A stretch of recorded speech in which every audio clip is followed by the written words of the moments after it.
Hi everyone, FIDE Master Dennis Monokroussos here, and I'm afraid this is going to be Super Fast Najdorf Part 5B. We may get to Part 6 as well, but I have my doubts. So the reason why this is Part 5B is because of a troublemaker named Michael Yeo, and maybe it's Yo, Y-E-O. Anyway, he wrote into my blog, and he noted that one of my suggestions was a little bit half-baked, or maybe only a quarter-baked.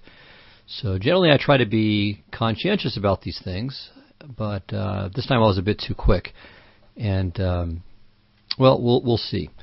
See what I'm talking about shortly. So this is, again, one of the main line positions in the bishop to g5 Najdorf. Part 6 will feature g4, and it's at least not inconceivable that we'll start to get on that today, but, well, not guaranteed. So those of you who can't wait for me to talk about something other than the Najdorf, hold on, we'll get there, I promise. But for those of you who are Najdorf fans, I hope you're enjoying this microscopic look into some of these fascinating subvariations. So back to bishop to d3, which is actually quite a bit more dangerous than I had thought. So it's fairly rare nowadays, and you know, I kind of assumed that, all right, there was some basic, simple recipe that had pretty much put it out of business, but the more I explore this, the more I see that it's not so simple at all. So I think, according to my best analysis at the moment, I still think black is okay, is even equal, but it requires a lot of knowledge, a lot of careful stepping, and it's certainly not impossible that White will find ways to continue to fight for the advantage.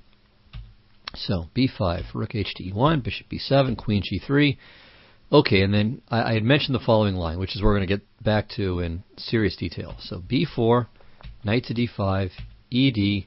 Okay, e5 is just perpetual check. Nothing has overturned that in decades.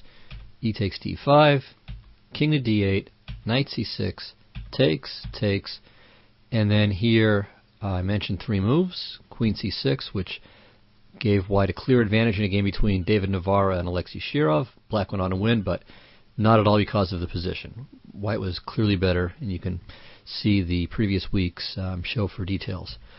Also, knight to b6 is possible, and I stopped claiming that White has an edge after bishop h4, rook to g8, and I still think that's right. Okay, and then the third line was knight to c5. And here I claimed that after bishop to h4, rook g8 again, White has a slight edge, and mentioned possibilities like bishop takes h7. And there are quite a few other moves too, and we're going to look at this in considerable detail. But first I have to show what I came up with last week, trying to kind of put a quick patch on it and avoid these sort of ultra complications, and what was ultimately completely unsuccessful. So instead of b4, I suggested knight h5. And on some moves it works just fine. So for instance, if let's say queen f3, of course we're just repeating, and I didn't really think that there was anything necessarily better, so I thought, okay, queen e3, this should be fine too. Knight hf6, queen g3, knight h5, draw. Okay, and it didn't seem to me at first that any of these queen moves would make a difference, but it turns out that they do, and that after queen h4, and then if knight f6, Yo's suggestion was knight to d5, and this just looks convincing. I mean, this is just good, and black is in trouble here. So, for instance, if knight, well, okay, knight takes d5 is probably best. So let's look at e takes d5.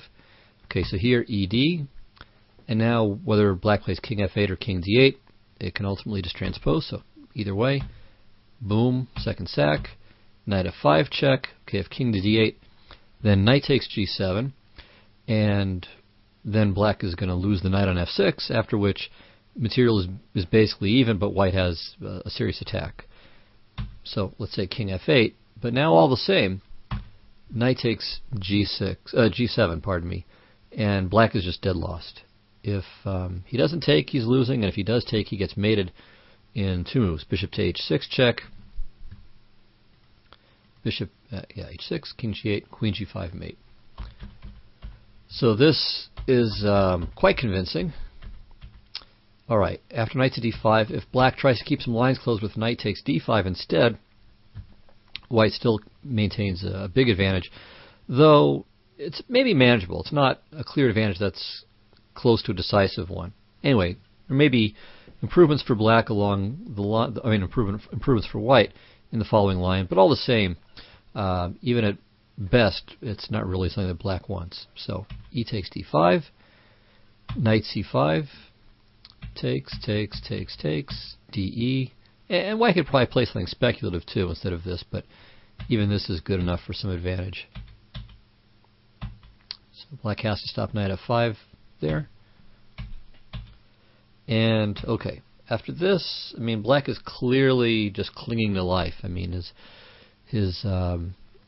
king is basically stuck there. The e-pawn is very powerful, so white is to be preferred in this position. And as I said, I would not be surprised for a moment to find that there's something even better for white. I mean, around here, you know, maybe de or something along those lines can be tried.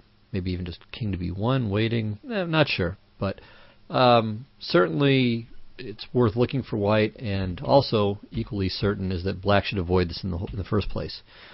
One other possible patch on this after queen h4 is to try bishop takes g5, and then, okay, if knight f6, queen takes g7, so let's say, meaning knight h to f6. If knight d to f6, then e5 looks pretty good.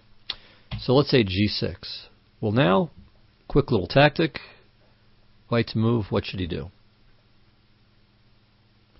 The answer is bishop takes b5. So this trick, which we've seen, or well, actually we haven't seen it yet. I've prepared this, I think, in some other some of the g4 variations, but I'm not sure if we've covered this in another position yet. At any rate, this is quite strong. White has won a very useful pawn, and black can't take, at least not without getting massacred.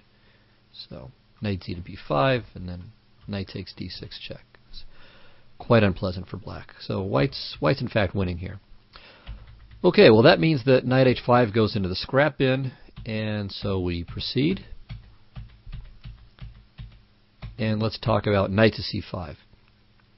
So okay, bishop h4, rook to g8, and I had claimed that white was slightly better here, and maybe white is, although I have my doubts. So certainly there is a tremendous amount to be investigated here. So let's go ahead and begin. White has a lot of choices here. So quite a few of them have been played. Many of them have shown up in an analysis, even if they haven't been played. So let's have a look from, I guess, roughly worst to best. Okay, so rook to e2 has been tried. Or actually, I can't remember if this has been tried or if it's just an analysis. But the idea is simply to double on the e file and to use this kind of confluence of pressure on the e file, on the h4 d8 diagonal, to make something good happen. So rook to a7 prepares to shore that up. And now I couldn't really find anything good for white here. If bishop h7, rook goes over, rook to e1, queen c6, so that way the rook on a7 is protecting. And now here. Okay, so now if king takes e7, black loses. Just queen g7, and the threat to f6 is too good. Actually, I'm sorry, this is even just a draw. So this is even, with black playing poorly, white only gets a draw. But after rook e7, even better than that is just rook takes h7. Say rook f7, knight c to e4, takes, and black should be winning this. So white's got a couple of pawns for the piece, but black's activity is just too great here. So black is significantly better. Okay, so that was bishop takes h7. If we try bishop to f5 immediately, then g6, bishop d7, takes, queen takes, and now rook e7 is very interesting, but again, not quite good enough. So queen e7, rook e1, queen c7, and now, okay, if bishop f6, then the king starts to squirrel off to the queen side. So let's start with queen to h3. Well, black has to create some flight square for his king, so queen to c4. And it turns out that this is probably good enough. So takes, king c7, and at best white is fighting for a draw here. Everything is really covered in black's camp, and he's a full exchange ahead. So, you know, he may not win this, but unless he blunders, he certainly shouldn't lose it, and probably it shouldn't be a draw either. Okay, so that doesn't work out, and if bishop f6, king c8, and again, black is better. I mean, white has some ideas, generally involving rook lift, so something like rook e3 and a3, hoping to play rook c3. I mean, something like that, or rook to e4, again, trying to activate the rook. Gives him some counterplay, but objectively not enough for the material. So black is doing fine here. So that means that after rook to g8, rook e2 isn't quite so fantastic. All right, another idea, bishop to c4. So we preserve the bishop from exchange.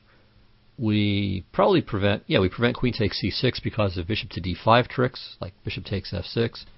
Well, queen c6, takes, and then bishop t5. Okay, so that's one point. A second idea is just to grab on f7, and as I said, it also opens the d file, preserves the bishop from exchange, so it looks pretty useful. But it looks like white's okay. So, for instance, knight f to e4, black's okay. Queen g4, bishop f6, okay, and now a couple of moves. So, if queen to f5, then bishop takes, queen h7, so double attack, he's getting the material back. Here, takes, here. And although white has grabbed a bunch of stuff in the last few moves, remember that he starts off a piece in arrears. So after takes, rook d4, let's say a5, and something like this, black has everything sealed up, remains up a piece, well, for 3 pawns, but his pieces are very, very good. White's only passed pawn is the pawn on c6, which is firmly blockaded, and so black has some advantage here. Alright, so after bishop to f6, we just looked at queen to f5, and it's an interesting try, but it is perhaps not best. So let's look at a second idea, bishop to d5. Actually, I need to put in a little notation here.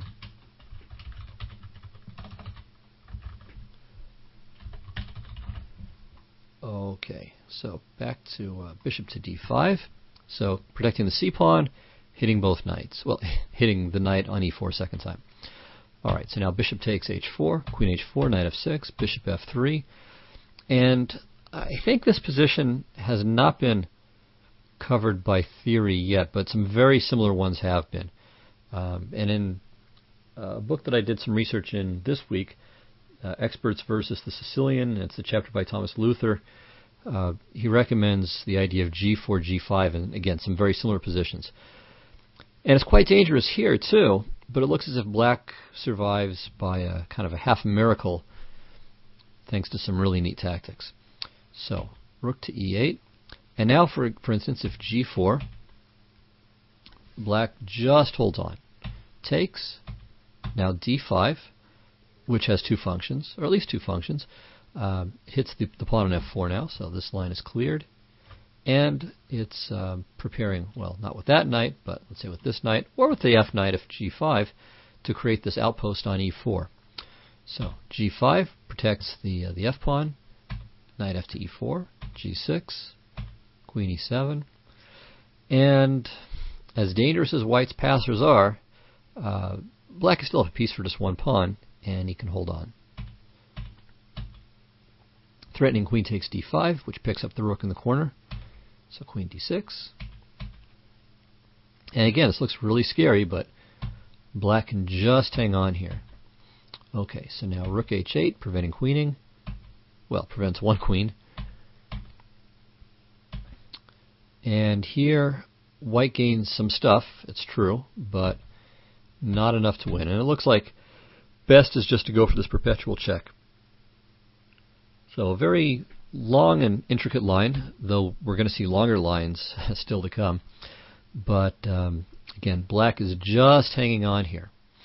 Now, one other move here. So after rook e8, instead of g4, perhaps even better, or a tougher try, is rook to e5. Though again, it looks as if with active play, black probably gets out with equality. So king c8, takes, check, takes, and king a7. And black is kind of artificially castled here, and the knight on e8, as passive as it may be, is covering the g7 pawn. White still only has the one passer, and only has 2 pawns overall for the piece. So black seems to be okay. I mean, white has compensation for the material, no doubt, but black seems to be alright as well. So after rook to g8, we've now looked at rook to e2, saw that probably left black better, and we looked at bishop to c4, and it seems that black escapes with equality there. Get rid of this stuff here. Okay, so then our third try is going to be bishop f5. Alright, so we've seen this idea before, and it cuts off, well, okay, so it preserves the bishop from exchange, it cuts off black's king. In some cases, the bishop's going to go to d7 to protect the c6 pawn, but even more to the point, kind of cut the board in half, so that way the black queen can't help with the defense of the king side, and something like rook takes e7 could follow. Okay, well, let's see some of the ideas that black may have here. Alright, so one move that is bad is g6. Okay, so if g6, which looks a little suspicious. I mean, of course, it's nice to have the g-pawn no longer under attack, so the rook is free to move, but it's a little bit slow, and it, of course, loosens the knight on f6 as well. So queen to e3, threatening queen takes c5. So takes, and now white threatens to play rook takes e7, when at the end of the day the knight on g6 is going to be underprotected. So rook to g6. And now put on your creativity hats, if you have them. If you don't, be creative and make one. And see if you can figure out what white to move should play here. So black seems to have everything pretty well covered, but white can prove that this is not in fact the case.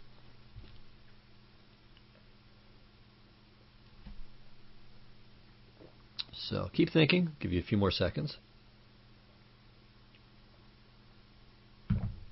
Yeah, I know you can pause the recording anyway, but I wanted to take a little break there. So the move here is g4. Very nice. And after f takes g4, see the point is f5. And on rook h6, bishop g5, and the rook has to kiss the knight on f6 goodbye. But since it really can't afford to do that, probably the best is to play king c8. Queen's under attack now. Queen takes b4. Now rook h2. And here, queen b7 cashes out. So if king to d8, white has a nice win. See if you can figure it out. The answer is rook takes e7. So king takes, hangs the queen. If queen takes b7, then both, well, c takes b7 is even stronger. Rook to b8, bishop takes f6. And finally on queen takes e7. Of course, queen a8 check is quite good. Actually, that might even be the best move. Just give mate with check. So queen a8, queen b7, queen b8. Or bishop takes f6. And maybe black can, well, it'll probably come to the same thing. Rook c2 check is a spy check, and it'll be mate in 3 either way. So anyway, queen f6, queen d7, mate. So no shortage of crushing moves. So after queen b7 check, black has to take, but takes, rook e7, and then bishop takes f6. White's a piece up, long game. Alright, so after g4, we've just dispensed with f takes g4. Okay, how about king to c8? So we'll try to get the king out of the way again, this time under more favorable circumstances. Well, queen f5 check, g5. White has 2 pawns for the piece, still lots of threats. Black's king side is going to fall apart. His king's not safe yet, so white's winning. Knight g8, queen f7, winning position.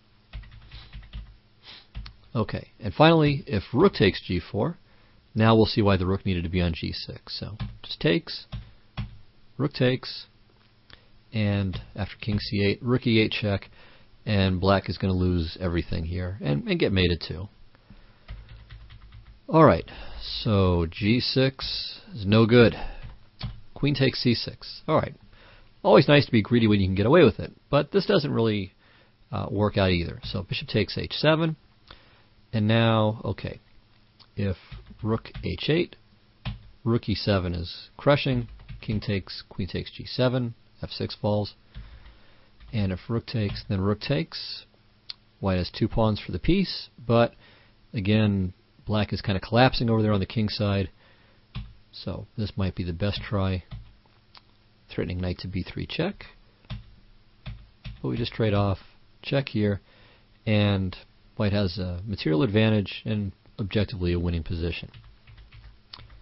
Okay, so that was rook h8. If rook to e8, trying to help out the bishop on e7, well, white doesn't care. Rook takes e7, queen takes g7, and now queen takes f7 with pretty close to winning position after rook 8 a7, queen takes h7. So white's going to have at least 3 pawns for the piece, and those pawns are going to be dangerous, and white's forces are better coordinated. Also, if queen e4, then check, and then bishop takes e7 is winning. Okie doke. So that's rook e8 doesn't work either. So queen c6 is no good, g6 is no good, but there are 2 moves that do seem to be okay. So one of them is a5.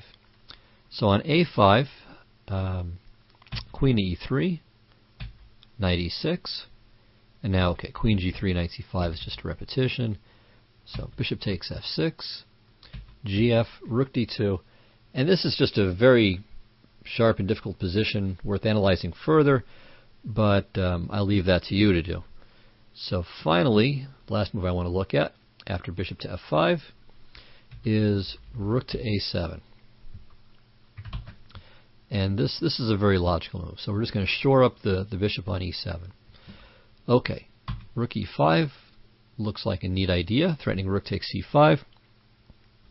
King e8 gets out of the way. Bishop takes f6. And now there's this double pin on f6. G takes f6, queen g8 is mate. Excuse me. Bishop takes f6 is simply illegal. But black does have d takes e5. And now white keeps throwing things at black. Bishop to d7 check. Okay, takes, pawn takes, king d8, takes, f takes e5. And it's a pretty remarkable position. White's down a rook for just 2 pawns. And nevertheless, black has some serious difficulties here. Now, queen g5 check is the big threat. When f6, e takes f6 is great for white. And of course, if the king moves, then d8 queen occurs. So rook to d8, and while it's kind of disgusting for black to give up the g pawn, handling the d pawn is the first priority. And it seems as if there really isn't anything better than queen f6 followed by queen h8 with perpetual check. And this is the kind of drawing variation that is bound to occur someday in a tournament or a correspondence game. All right. So what this means then is that bishop to f5 after rook to g8 is insufficient to provide any advantage. So finally what's left is the move that I mentioned last week, and that's bishop takes h7. And this proves to be quite a difficult move for black to handle.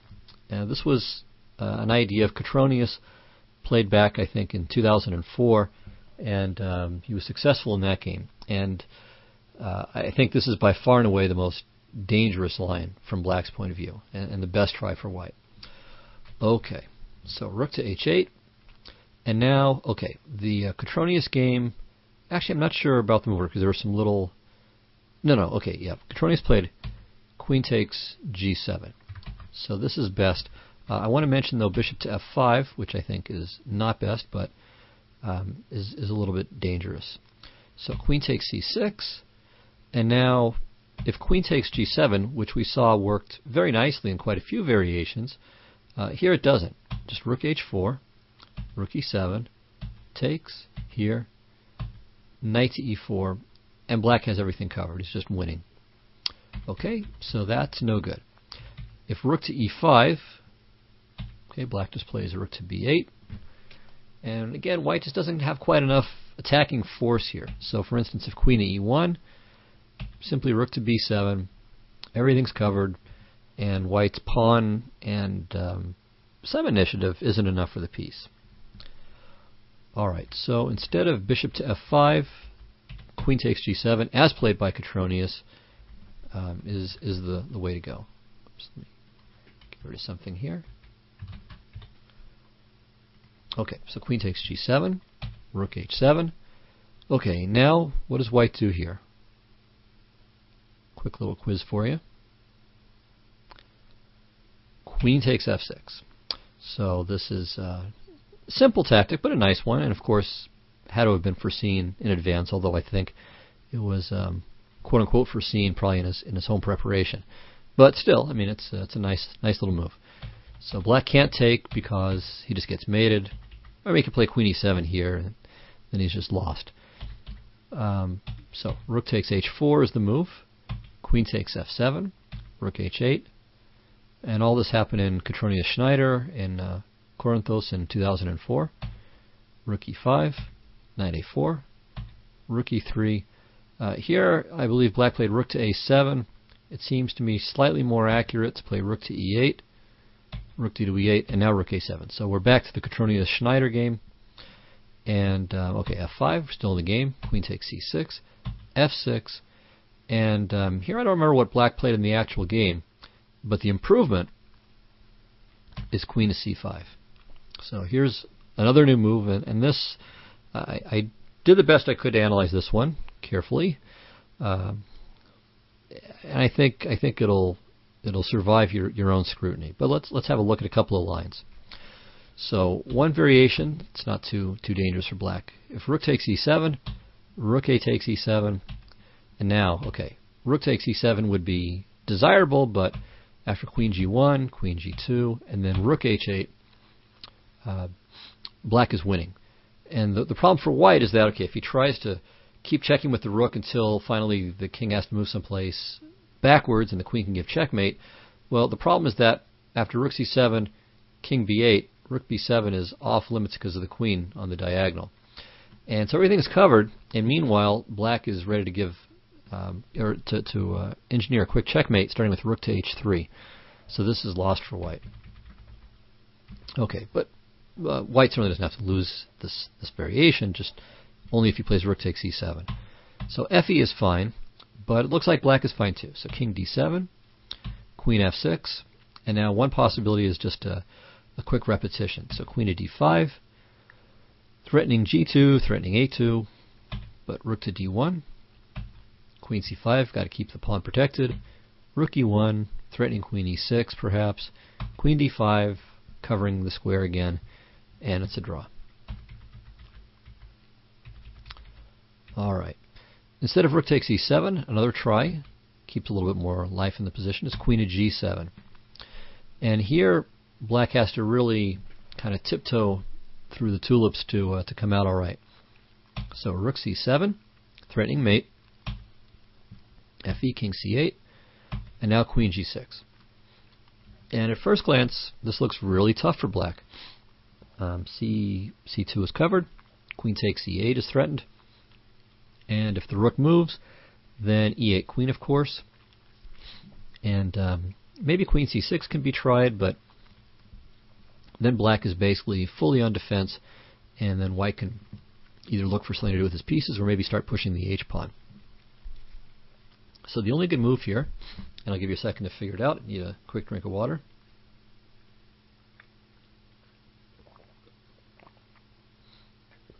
The only good move here for black is rook e takes e7. So he sacrifices the rook, but as we'll see, it's probably good enough for a draw. And here, white has to step carefully to avoid an immediate perpetual. But now, okay, lots of checks. And now, white has to give up the rook.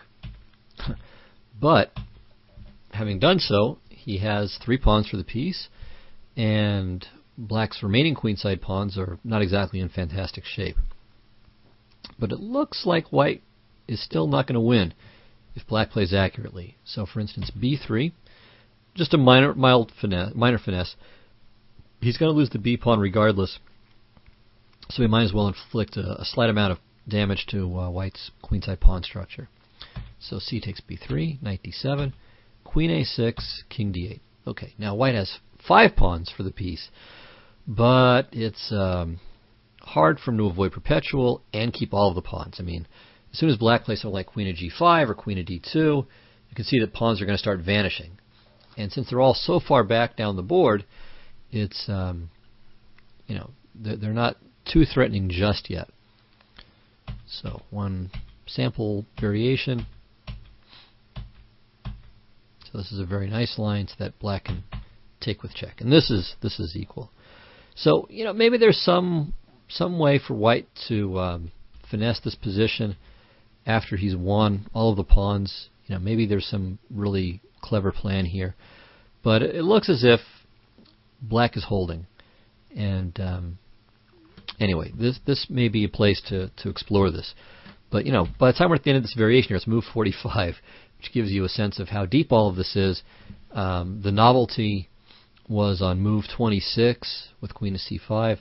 So this is, we're in seriously deep waters here. So it's it's a shame that this simple knight h5 thing doesn't really work, but it's just bad. So you have to go deep, and that's just true of the Najdorf in general anyway. So it's kind of one of these what can you do sorts of things. That's just life. Sometimes if you play a variation like the Najdorf, you're going to have to do some homework. Now, again, it's not all homework. Certainly, the more experience you've got, the easier it is to figure out what you should do, and you have a feel for where everything goes. But yeah, it's just feel enough isn't going to do it. So you have to do some research too. And the greatest chess players in history have played the Najdorf. So Fischer did, Kasparov, even Karpov a little bit. Contemporaries, Anand, Topalov, Kramnik a little bit, but really these other two guys and most of the world's best players have contributed in significant ways to the theory of this opening. Gelfand, probably more than any single player, certainly for the black side. But again, you name the top player, and even the grandmaster level, the general ordinary run-of-the-mill, quote-unquote grandmaster level, it's a tremendously popular opening. And it's amazing that with hundreds of thousands of games, or at least tens of thousands of games in this opening, that new ideas are still being found all the time. So incredibly rich and deep opening. Now, next week we will look at 10g4. So g4 in this position instead of bishop to d3. And I finished my research for this series, so I needed to cover this. Hopefully there's not some new disaster that I need to go plug up. I don't think there will be, but we'll have a look if that happens. But we're on to g4 next week, and that should wrap up the series. So hope you're enjoying it.